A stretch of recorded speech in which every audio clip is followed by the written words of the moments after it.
Күннің жадысын тақырыпты жазып аламыз. Және амалдарды орындаңдар. Келесі сабақ бақылау. Так, Кенесова, маған дәптерлерді жинап бер, мен тексерейін.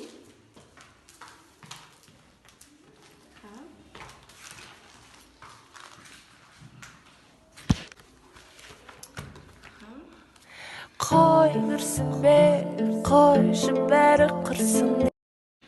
Оқушылар, сәлематсыздар ма? Сабақ басталды. Чатқа амандасыңдар, конференцияға қосыламыз.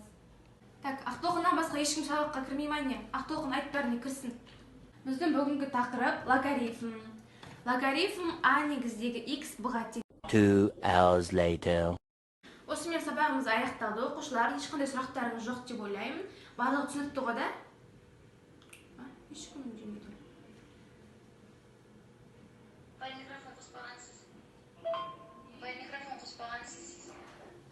Қой үрсін бер, қой. Оқушылар, сәлематсыздар ма? Біздің бүгінгі тақырыбымыз жазып алыңыздар және сабақта қарай қойыңыз. Бүгінгі сабақтағы өздеріңіздің рейтингтарыңызды қарай қойыңыздар.